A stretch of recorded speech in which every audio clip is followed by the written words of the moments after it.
परी की खाला और नाजो दोनों सुबह से यहाँ पर धरना दिए बैठी हैं। उनका मुतालबा है कि जब तक पारो नाजो से माफी नहीं मांग लेती ना, वो घर नहीं जाएंगी। कि बिजनेस शुरू करने के लिए पैसा दरकार होता है, जो मेरे पास नहीं। कितना पैसा चाहिए बिजनेस स्टार्ट करने के लिए? शराफत से मेरे जेवर वापस कर दो, वरना मैं पुलिस को बुलवा लूंगी। ए लड़की, क्या बोल रही है तू? हम खानदानी लोग हैं। मैं तो कहती हूँ मर्द पे भरोसा करने से बेहतर है कि शैतान पे भरोसा कर लिया जाए। नहीं बब्बू खाला, मेरा ज़ुहैब ऐसा नहीं है। वो तो बारी की वजह से फहद भाई के दिल में गलतफहमियां पैदा हुई हैं।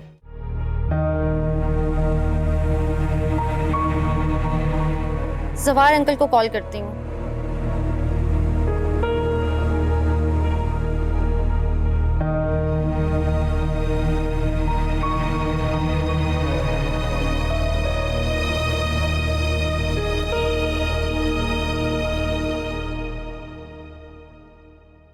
हेलो।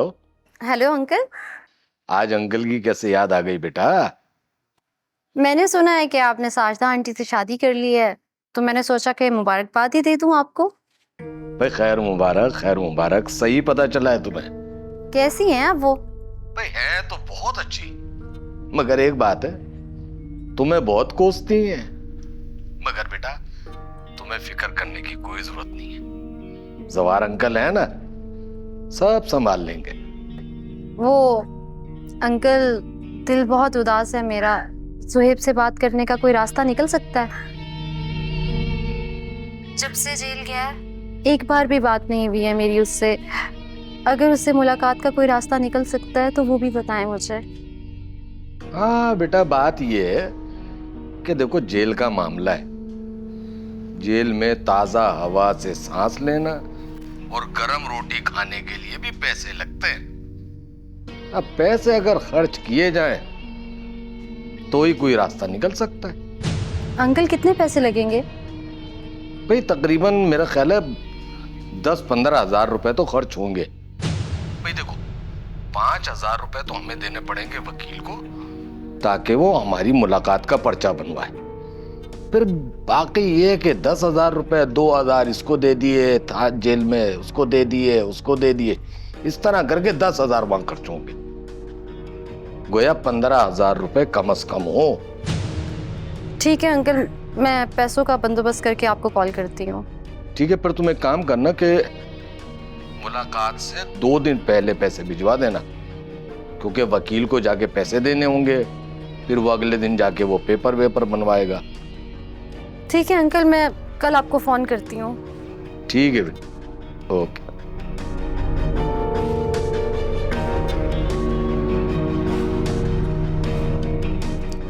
अब 10,000 रुपए कहाँ से अरेंज करूँ?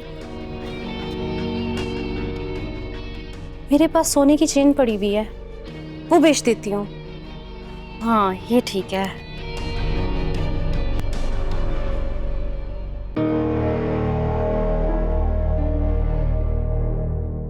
कब तक नाराज हो? I am sorry. जब तक आपके दिल में परी की मोहब्बत रहेगी ना, मैं आपके कमरे में वापस नहीं आऊंगी। मैं अपनी मोहब्बत को तकसीम होता हुआ नहीं देख सकती। ये मेरे लिए नाकाबिले बर्दाश्त है फहद। गलतफहमी है तुम्हारी। मेरे दिल में परी के लिए कोई मोहब्बत नहीं है। नफरत करता हूं मैं उससे, शदीद नफरत। अच्छा, तो फिर एक थप्पड़ से इतनी हमदर्दी क्यों जाग गई फहद? ये हमदर्दी एक बीवी के लिए नहीं थी, बल्कि एक ऐसी लड़की के लिए थी जो इस दुनिया में अकेली है।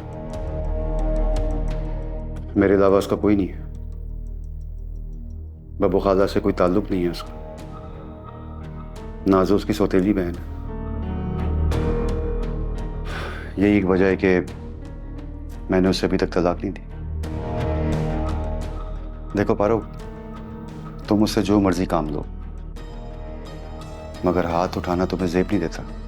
ठीक है, एक शर्त पर वादा करो कि आइंदा परी के लिए कोई हमदर्दी नहीं दिखाओगे। कोशिश ये करना कि दोबारा तुम्हें हाथ उठाने की नौबत ना आए।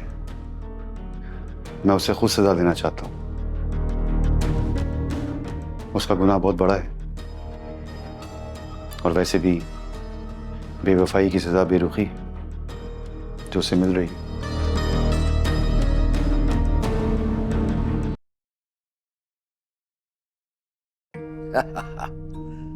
वैसे पारो बिटिया, तुमने उस बुढ़िया को चोर साबित करके ना ऐसा छक्का लगाया है, ऐसा छक्का लगाया है कि बॉल दुश्मन के घर में जाके गिरी है।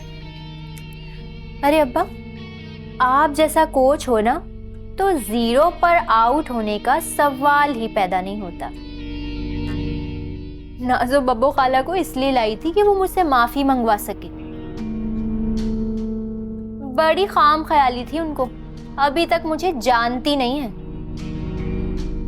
मैंने भी ऐसी चाल चली ना कि फाहद के सामने दोनों चोर साबित होकर दुम हिलाती हुई भाग गईं दोनों।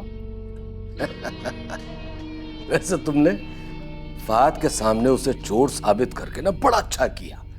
अब पता है क्या, अब फाहद उस बुढ़िया को इस घर में कदम नहीं रखने देगा। मगर एक बात हमेशा याद रखना बेटा, कि दुश्मन के साथ हमेशा कैरेट एंड स्टिक का गेम खेलना चाहिए। वो कैसे अब्बा?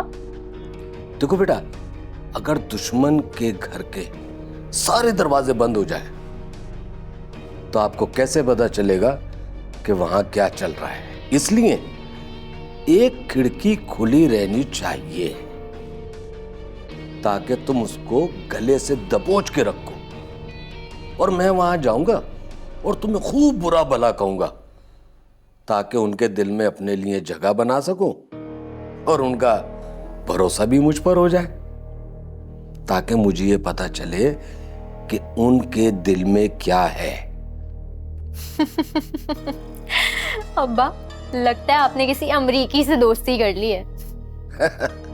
अरे बेटा, एक दफा हम बाप बेटी इस मुल्क से बाहर निकल जाए तो ये अमरीकी ये क्या बेचते हैं मेरे आगे। इनको तो मैं अपनी मुट्ठी में कर लूंगा। अरे ये कौन सा मुश्किल काम है मेरे लिए। अब्बा, आप कहीं अमरीकी सियासत में हिस्सा लेने का प्लान तो नहीं कर रहे ना?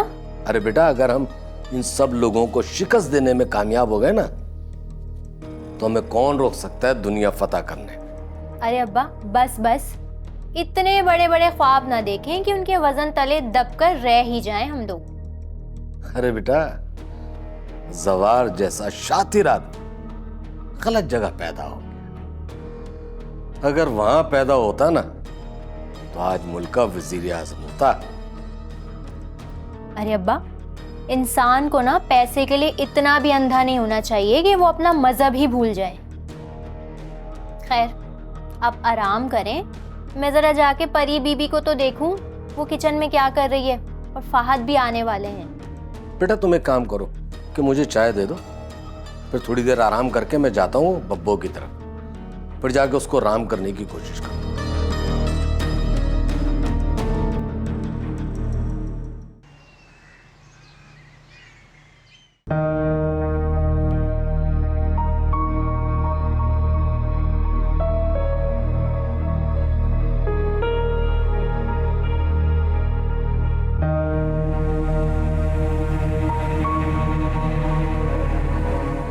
अस्सलाम वालेकुम।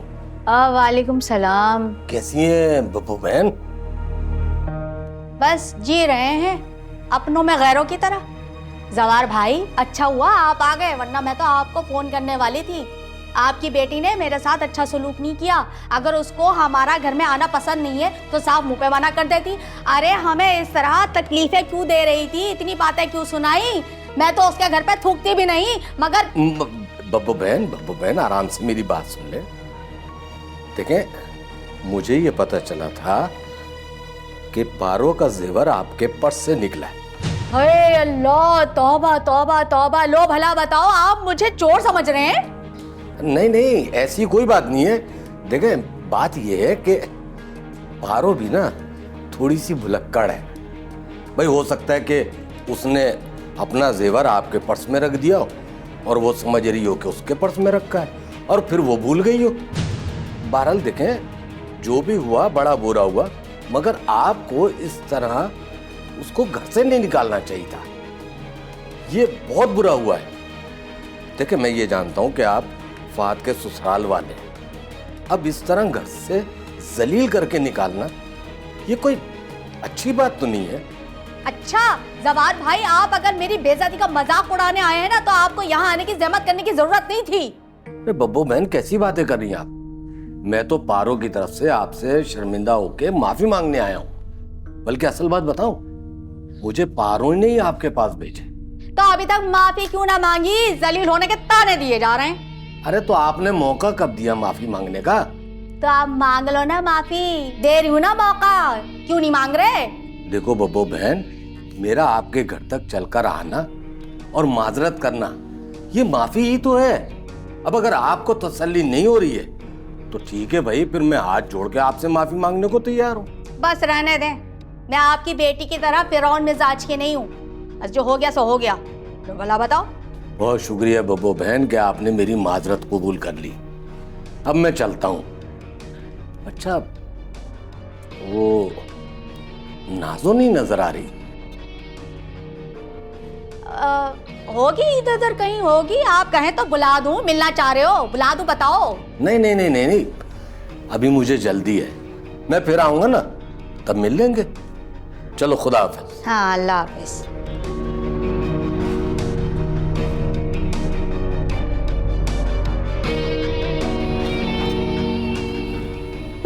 बढ़िया आया मुझसे माफी लेने वाला। मैं इस पारो को कभी माफ नहीं करूंगी।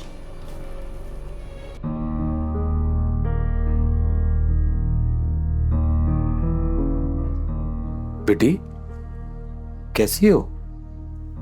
अंकल, सुहेब के बगैर कैसी हो सकती हूँ मैं? बेटा, जहीर ने बहुत बड़ा वकील किया, वो उसे किसी सूरत माफ नहीं करे। अंकल, सुहेब को सजा तो नहीं हो जाएगी? बेटा, ये तो वकील पे डिपेंड करता है। अगर वकील अच्छा हो ना तो सजाए मौत के कैदी को भी वो बाहर ले आता है। अंकल, आप फहद भाई को बोले ना, वो कोई अच्छा वकील करे सुहेब के लिए। देखो बेटा, फहद तो अपनी तरफ से कोशिश कर रहा है, आखिर वो उसका सगा भाई है। मगर फहद की नजर में तुम भी मुजरिम, क्योंकि तुम्हारी वजह से आज वो जेल में। इसमें मेरा क्या कसूर है अंकल? मोहब्बत तो किसी से भी हो सकती है ना। बेटा, एक शादीशुदा लड़की को अपने शौहर से बेवफाई करनी चाहिए? नहीं, ये एक सवाल है। इस पे बात हो सकती है, मगर इस पे बाद में बात करेंगे। तो अंकल, पारो ने भी तो हमारे साथ अच्छा नहीं किया ना। पप्पू खाला पर चोरी का इल्जाम लगा दिया। बेटा, चोरी का इल्जाम नहीं लगाया, चोरी साबित हुई है। जवार अंकल, मेरी बब्बू खाला चोर नहीं है। अरे मैं कौन से कह रहा हूं कि वो चोर है? आपको पता है, पारो नहीं चाहती है कि हम परी से मिलने उसके घर जाए। बेटा, ये तुम्हारे दिमाग का फतूर है। भाई, पारो अपने किए पे शर्मिंदा है, जभी तो मैं यहाँ माजरत करने के लिए आया हूँ। जवार अंकल, आप जितनी भी माजरत कर लेना, हमारी गई भी इज्जत अब वापस नहीं आ सकती। बेटा, ये छोटी मोटी बातें हर घर में हो जाती हैं, दरगुजर करो सब। जवार अंकल, मुझे हमेशा आपसे शिकायत रहेगी, आपने मेरी सास से शादी करके अच्छा काम नहीं किया। बात सुनो, मैंने तुम्हारे खातिर तुम्हारी सास से शादी की ताकि मैं ज़ुएब को बचा सकूं। तो प्लीज अंकल कुछ करें, ज़ुएब के लिए कुछ करें, मैं मर जाऊंगी उसके बगैर। बेटा, तसल्ली रखो, मैं कोशिश कर रहा हूं ना, मैं करता हूं कुछ। अल्लाह हाफिज। अल्लाह हाफिज।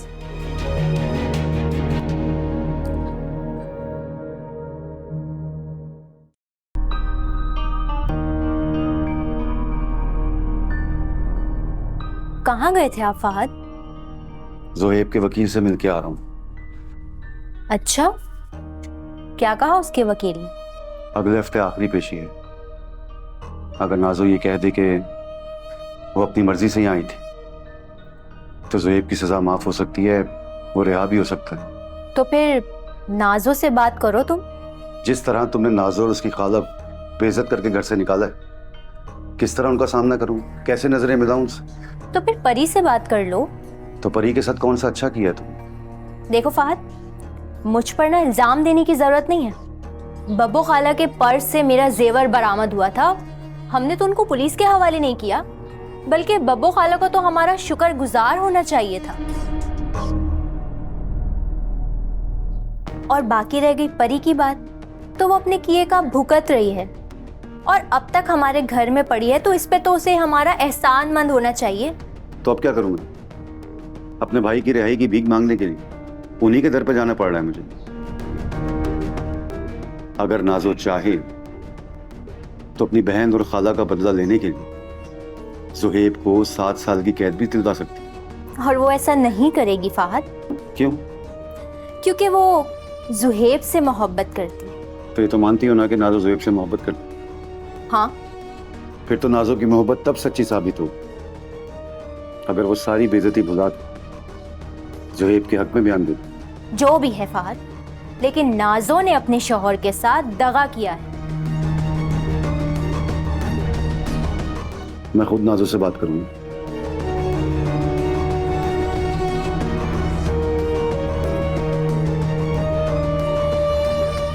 सुहेब, कैसे हो तुम? अपनी मोहब्बत की कैद काट रहा हूं। तुम बहुत याद आते हो। तुम भी बहुत याद आती हो नाजो। मैं तो तुम्हारी मोहब्बत के सहारे ही दिन रात गुजार रहा हूं। सुहेब, तुम्हारे लिए खुशखबरी है, मैंने जहीर से तलाक ले ली है। क्या वाकई? ये तो बहुत बड़ी खुशखबरी है मेरे लिए। सुहेब, तुम जल्दी से रिहा हो जाओ। तुम्हें पता है अब हमारे प्यार के दरमियान भी कोई दुश्मन नहीं है। मम्मी भी शादी करके इस्लामाबाद चली गई हैं। अगले हफ्ते मेरी पेशी है। फहद भाई आएंगे तो मैं उनसे कहूंगा कि वो किसी वकील से मेरी बात करें। अगर तुम अदालत में अपना बयान दे दो कि तुम अपनी मर्जी से आई हो, इसमें मेरा कोई अमल दखल नहीं था, तो तब जाके मैं रिहा हो सकता हूँ। क्या वाकई ऐसा हो सकता है सुहेब? हाँ नाजो। तो बस ठीक है, मैं अदालत में ये बयान दूंगी कि मेरी सास मुझ पर तशद्दुद करती थी, मैं उससे तंग आकर घर छोड़कर भागी थी और इस सारे मामले में तुम्हारा कोई कसूर नहीं है। नाजो, मैं जैसे ही बाहर आऊंगा तो हम शादी कर लेंगे। बस दे दें, टाइम पूरा हो गया। हाँ ठीक है, okay. Thank you so much.